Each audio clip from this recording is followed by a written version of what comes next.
Ladies and gentlemen, let me be brutally honest with you right now. Laziness is the silent killer of dreams. It doesn't knock on your door. It creeps in quietly, whispers sweet excuses, and convinces you that tomorrow is a better time to act. But here's the truth: tomorrow is a liar. The only time you truly own is now. If you want to live a life that matters, a life that explodes with energy, achievement, and fulfillment, you must kill your laziness before it kills your potential.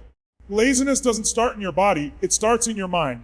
Long before you ever stay in bed a little longer, skip the gym, or delay your work, a conversation happens inside your head. It's quiet, subtle, and almost always sounds reasonable. I'll do it later. I don't feel ready. I'm tired. It's not the right time. These thoughts may seem harmless in the moment, but they are the seeds of inaction. The battle against laziness is not fought on your couch or in your bed. It's fought in the space between your ears. If you want to kill laziness, you must learn to master your inner dialogue. You have to become the commander of your thoughts rather than their prisoner. Your mind is constantly listening to what you say. The language you use becomes the script that your life follows. When you say, "I can't," your brain obeys and shuts down your ability to act. When you say, "I'll try," you give yourself a way out before you even begin. When you say, "I'm tired," your body takes that as an instruction to power down. The words you speak to yourself matter far more than most people realize. If your inner dialogue is filled with doubt, hesitation, and weakness, then laziness becomes the natural result. But if your inner dialogue is strong, commanding, and full of certainty, your actions start to reflect that power. Think of your mind like a computer. Whatever code you input is the program it will run. If you feed it excuses, it runs an excuse program. If you feed it direction, it executes that direction with precision. Most people never take control of their inner dialogue.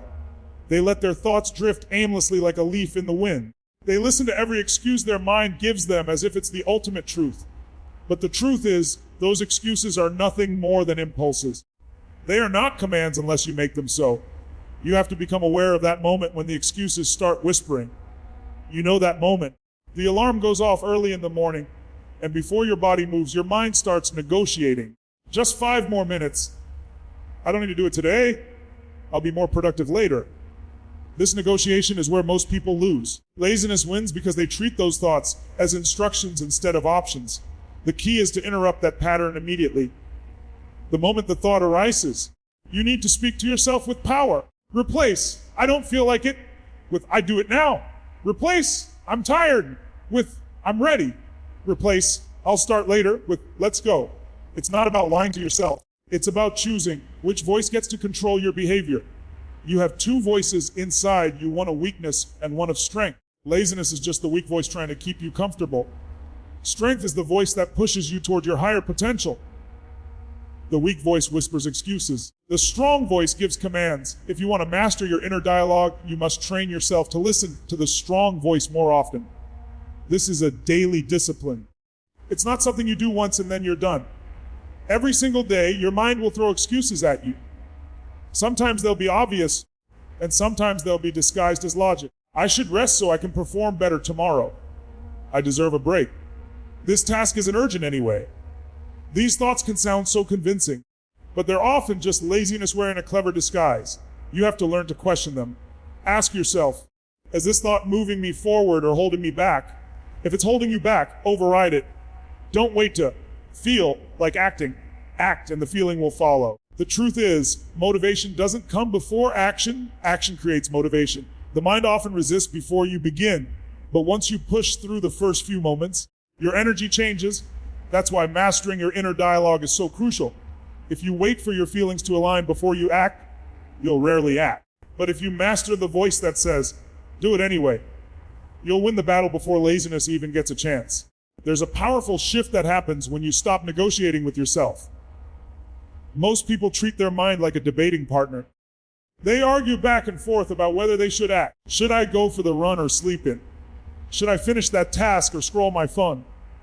That back and forth drains energy and usually ends with laziness winning. The secret is to stop debating and start deciding. Give yourself non-negotiable commands.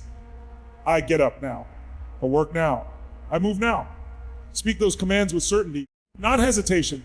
When you speak to yourself with strength, your body follows. If you tell yourself, "I'm ready," even when you don't feel it, your mind starts aligning with that energy. If you say, I'm doing this now, your body begins to shift toward action. Over time, this becomes a habit. You stop waiting for perfect conditions. You stop waiting to feel motivated. You become the kind of person who acts because you decided to act. Mastering your inner dialogue also means becoming aware of the language you use daily. Pay attention to the small phrases you repeat. I'm not a morning person. I can't focus. I always procrastinate. These are not harmless statements, they're self-fulfilling prophecies. Every time you say them, you reinforce that identity in your subconscious. If you truly want to kill laziness, you have to stop labeling yourself in ways that keep you stuck. Replace those phrases with empowering ones. I get up early. I focus deeply. I take action. At first it might feel unnatural, but the more you repeat it, the more your subconscious starts to believe it. The mind is like a muscle. If you've spent years feeding it weak language, it will take time to build strength. But just like muscles grow with consistent training, your inner dialogue grows stronger with repetition. Every time you choose a powerful command over a weak excuse, you're training your mind to obey strength. Eventually, this becomes second nature. The excuses will still show up, but they'll lose their power over you. There's also the element of emotional state. Laziness often comes when your energy is low, and your inner dialogue reflects that. One way to shift this quickly is by changing your physical state. Stand up, move your body, breathe deeply, and speak out loud with conviction. When your body changes, your inner dialogue changes too. It's hard to feel lazy when you're standing tall, breathing strong, and speaking powerfully. That's why elite performers use physical anchors to shift their state instantly. Another aspect is catching the soft thoughts that seem harmless. These are thoughts like, I'll start in a few minutes, I'll just relax for a second, or I'll do it after this video. These soft thoughts are dangerous because they don't sound like laziness. They sound reasonable, but they are often the beginning of a downward spiral. 1 minute becomes 5, 5 becomes 30, and before you know it, the day is gone. The way to counter this is immediate interruption. The moment a soft thought arises, say to yourself, no, I move now. Train your brain to associate these soft thoughts with danger rather than comfort. Your inner dialogue determines your standards. If your thoughts are weak, your standards will be low. If your thoughts are strong, your standards will rise. And when your standards rise, laziness has no room to live. Think about the people who achieve great things. They're not free of excuses. They simply don't let excuses dictate their actions. They hear the same inner whispers as everyone else, but they respond differently. Instead of obeying, they override. Instead of accepting, they command. Mastering your inner dialogue is the foundation of self-discipline. Without it, every strategy, plan, or tool will crumble when laziness strikes. With it, you become unstoppable. It's the difference between living on autopilot and living with purpose. It's the difference between dreaming and doing. This isn't about being harsh on yourself. It's about being in charge of yourself. It's about taking back control from that lazy inner voice that has stolen too many opportunities already. Every time you choose power over excuse, you strengthen your ability to act. Every time you speak to yourself with conviction, you build the mindset of a finisher, not a procrastinator. The battle against laziness begins and ends in your mind. Win the conversation and you win the day.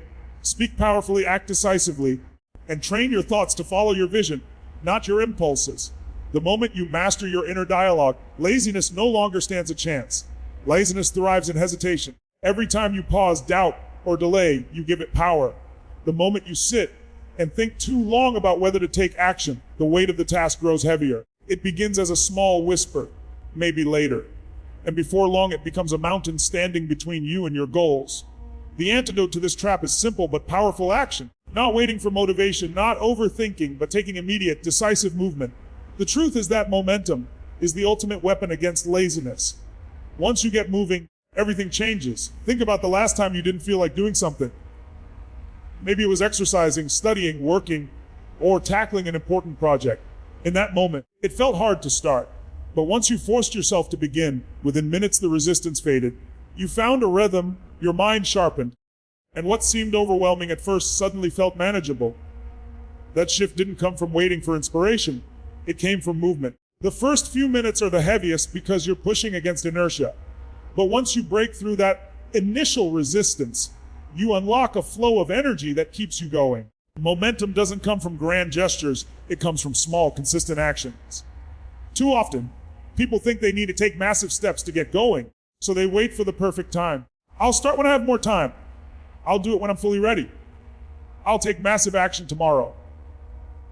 But tomorrow never comes. The most powerful way to destroy laziness is to make the first step so small that you can't talk yourself out of it. Don't focus on finishing the entire journey. Just focus on starting. If it's working out, put on your shoes and step outside. If it's studying, open the book and read one page. If it's building a business, make one call, send one email, or draft one idea. Once you're in motion, momentum takes over and laziness loses its grip. Energy follows action, not the other way around. Most people sit around waiting to feel motivated before they move, not realizing that movement is what generates motivation. Your body and mind respond to activity. When you move, your heart rate increases, your blood flows, and your brain wakes up. This physical shift changes your mental state. Suddenly, the excuses that felt convincing a few minutes ago lose their power because your focus has shifted from shoulda, I'm doing it. This is why the most disciplined people act first and think later. They understand that waiting to feel ready is a trap. It's like trying to push a heavy boulder. At first it doesn't budge, and the effort seems enormous. But once you get it rolling, even slightly, it becomes easier with every push. Eventually, it moves on its own with minimal effort. That's momentum. Laziness tries to stop you at that first push because it knows that once momentum is created, it's nearly impossible to stop you. So the critical moment isn't hours into the task. It's the first few seconds when you decide whether to move or stay still. Momentum also creates a powerful psychological effect. When you see yourself taking action, even in small ways, your self-image begins to change. You start seeing yourself as someone who follows through, someone who doesn't wait around, someone who acts. That identity shift fuels even more action. On the other hand, every time you hesitate, procrastinate, or avoid starting, you reinforce the identity of someone who delays. Your brain learns from your actions. If you consistently choose hesitation, it becomes your default response.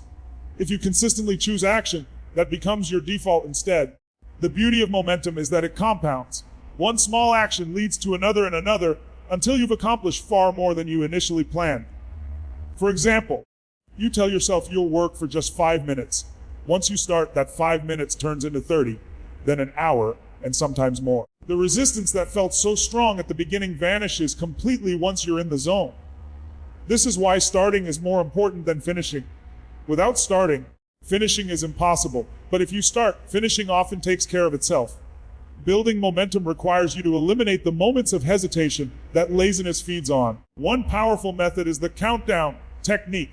The moment you catch yourself hesitating, count down from 5 and move on 0. Don't give your brain time to come up with excuses. That tiny gap between thought and action is where laziness breeds.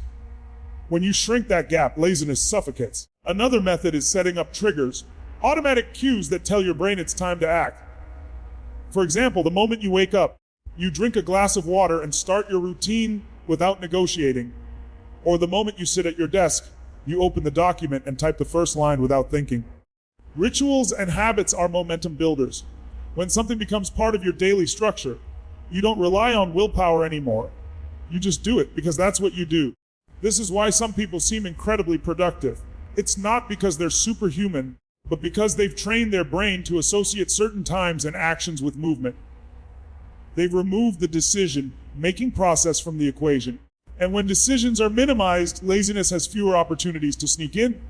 Another powerful aspect of momentum is its ability to build emotional resilience. When you take action consistently, even when you don't feel like it, you prove to yourself that your emotions don't control your destiny.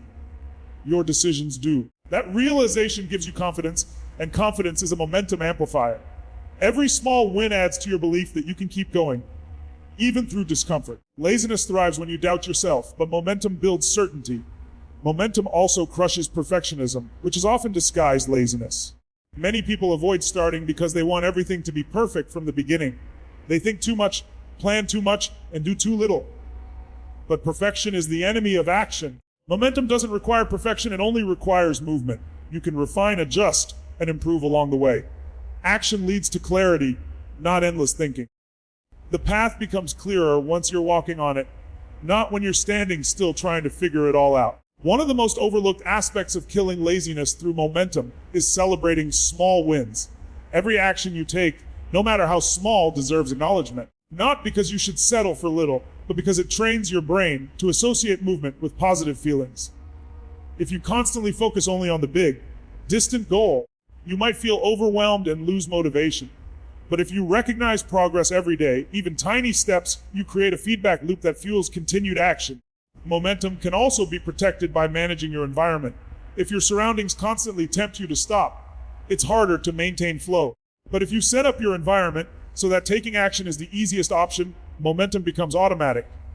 Keep distractions out of sight, keep your tools ready, and make starting effortless. The less friction there is between you and your task, the faster you build momentum. It's also important to understand that momentum is fragile in the beginning.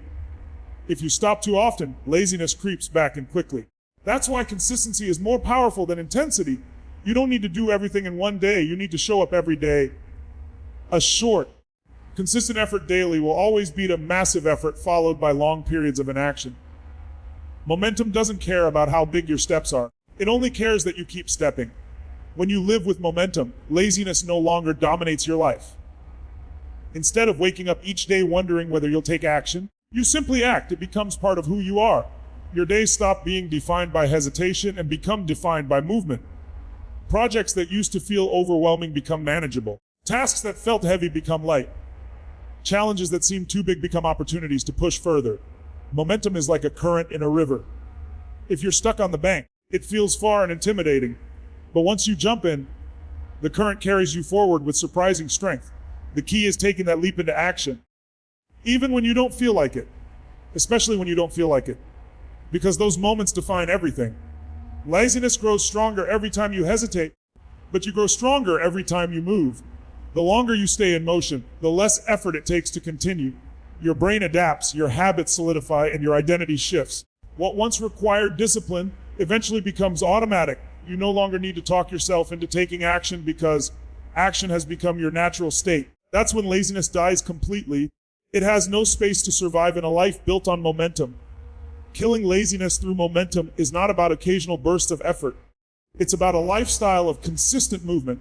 It's about refusing to let hesitation dictate your day. It's about understanding that energy is generated, not found. The moment you choose to act despite your feelings, you step into power.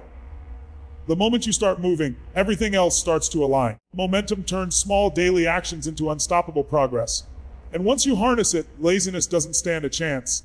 Laziness doesn't survive in a place where standards are high and the environment pushes you forward. If you live in surroundings that make it easy to drift, postpone, and settle for less, laziness thrives effortlessly. But if you create an environment that demands more from you, one that reflects discipline, focus, and drive, laziness gets suffocated. It's not enough to rely on willpower alone. Willpower is like a battery, strong in the beginning but drains over time. Your standards and your environment act like the charger that keeps that battery full. When you raise what you expect from yourself and align your surroundings to match those expectations, laziness loses its comfort zone. Your standards dictate your behavior. If your standards are low, you accept procrastination as normal. You allow distractions to control your day. You let yourself off the hook too easily. But when your standards rise, the gap between what you expect from yourself and what laziness tries to offer becomes too wide to ignore. Imagine someone who holds themselves to a high personal standard. They don't need to be forced to show up, they simply do, because they've decided that anything less is unacceptable. That mindset isn't built overnight. It's forged through consistent decisions to aim higher and refuse mediocrity. Raising your standards starts with making a clear decision about what you will no longer tolerate. Laziness thrives when there's no clear line between acceptable and unacceptable behavior. When you say things like, "It's fine if I skip today," or "I'll get serious tomorrow," you create an open door for laziness to walk right in. But when you set a firm line, when you say, "This is how I operate, no exceptions," you close that door. It's a commitment to yourself, not dependent on how you feel in the moment. A powerful way to raise your standards is to look at the areas in your life where you've been accepting less than you're capable of. Maybe it's in your work, your health, your habits, or your personal growth. Ask yourself honestly, what have I been tolerating? Laziness hides intolerances. Every time you accept being a little late, doing a little less, or giving a little excuse, you lower your standards. Raising them means deciding that those small excuses are no longer acceptable. It's about raising the floor, not just the ceiling. Even on your worst days, your minimum must be higher than the level where laziness can live. Your environment plays a massive role in whether laziness thrives or dies. If your surroundings are filled with distractions, clutter, and comfort traps, it's easy to slip into lazy patterns. But if you intentionally design your environment to support action, your chances of following through multiply. Think about how much harder it is to stay lazy when everything around you signals focus. A clean, organized space, tools ready for use, and distractions removed create a psychological push toward productivity. You don't need to talk yourself into action as much because the environment is already leading you there. Look at your physical environment first. If your workspace is messy, full of notifications, entertainment devices, and temptations, you've essentially built a playground for laziness. It becomes easy to lose focus, justify breaks, and drift into unproductive habits. The solution isn't complicated. Remove the triggers. Put your phone out of reach. Clean your space until it reflects clarity. Keep only what is essential to the task at hand. Your environment should make the right behavior easy and the wrong behavior difficult. Then consider your digital environment. In today's world, most laziness is powered by digital distractions. Endless scrolling, constant notifications, easy access to entertainment. These are modern traps that keep people stagnant. If your devices are filled with shortcuts to distraction, you're inviting laziness in every time you open them. You can change that by setting up digital boundaries. Turn off notifications that don't serve you. Remove apps that steal your attention. Replace your home screen with tools that push you toward your goals instead of pulling you away from them. Next is your social environment. The people you spend time with influence your behavior more than you realize. If you're surrounded by individuals who constantly make excuses, settle for less, and encourage unproductive habits, laziness becomes normalized. But when you surround yourself with people who take action, aim higher, and live with discipline, you naturally start to mirror their energy. It's human nature to adapt to the standards of the group we're part of. So if you want to kill laziness, you may need to evaluate your circle. Spend more time with people who inspire drive, not excuses. Raising your standards also involves creating systems that make action automatic. Instead of relying on random bursts of motivation, set up routines and habits that anchor your behavior. For example, if going to the gym every morning is part of your identity, you don't have to debate it each day. It's simply what you do. When your standards are high, you don't wait for feelings to catch up. You let structure lead the way. A key part of raising standards is accountability. When you hold yourself accountable, laziness doesn't get to run unchecked. Most people are only accountable when others are watching. But true change happens when you become accountable to yourself. One powerful technique is to set daily non-negotiables, specific actions you must complete no matter what. These non-negotiables become a reflection of your raised standards. Even when things don't go perfectly, these actions keep you anchored. Your environment should not only push you to act, but also pull you back when you slip. For example, if you have a dedicated workspace that's associated only with focused work, entering that space triggers your brain into productive mode. If you have visual reminders of your goals placed where you see them every day, they act as silent motivators. If you structure your day so that your most important tasks happen before distractions have a chance to creep in, you build momentum before laziness can appear. It's important to understand that raising your standards doesn't mean being harsh on yourself in a negative way. It means loving yourself enough to demand the best from yourself. It's about deciding that your future matters more than your momentary comfort. Comfort is seductive, but it's temporary. The satisfaction of living up to your standards lasts much longer. There will be moments when laziness tries to return, even in a high-standard environment. That's natural. But the difference is that in a strong environment, laziness sticks out like a sore thumb. It's uncomfortable to be lazy in a place that's designed for action. High standards create a sense of internal tension when you're not living up to them. That tension is a powerful motivator if you learn to use it. Instead of feeling guilty, let that discomfort push you to get back on track. Consistency is key here. Raising your standards once won't change much. It's the daily reinforcement that makes it stick. Every time you stick to your new standards, even in small ways, you solidify them. Over time, this becomes who you are, not just what you're trying to do. Your environment and standards begin to work for you automatically. You wake up, follow your structure, and act because that's your new normal. Laziness thrives in environments where it's easy to be comfortable, distracted, and undisciplined. It dies in environments that are structured, focused, and demanding. When your standards rise, your behavior rises with them. When your environment supports your goals, taking action becomes the natural choice, not the forced one. There's a noticeable difference between someone who lives with high standards and someone who doesn't. The former walks with a sense of clarity and purpose. Their surroundings reflect order, their habits reflect discipline, and their daily actions reflect intention. The latter lives reactively, going wherever comfort leads them, surrounded by distractions and clutter. The difference isn't talent or intelligence. It's the decision to raise standards and design an environment that leaves no room for laziness to hide. This transformation doesn't have to happen overnight. Start with one standard you can raise today. Maybe it's waking up earlier, maintaining a clean workspace, or committing to finishing one important task daily no matter what. Then adjust your environment to support that standard. As you master one, raise another. Over time, your entire life begins to shift upward. When you walk into a space that breathes productivity, when you operate in a routine that demands excellence, when you hold yourself to standards that don't allow for mediocrity, laziness becomes uncomfortable. It has nowhere to grow. Your energy, focus, and actions align naturally with the higher version of yourself. That's how you build a life where laziness doesn't just fade temporarily, it gets eliminated completely. Raising your standards and environment is like building a fortress. Laziness may knock on the door from time to time, but the walls are too strong for it to break through. You stop fighting laziness moment to moment and instead build a structure where winning is the default. That's when you move from occasional bursts of productivity to sustained, unstoppable momentum, and that's where greatness begins.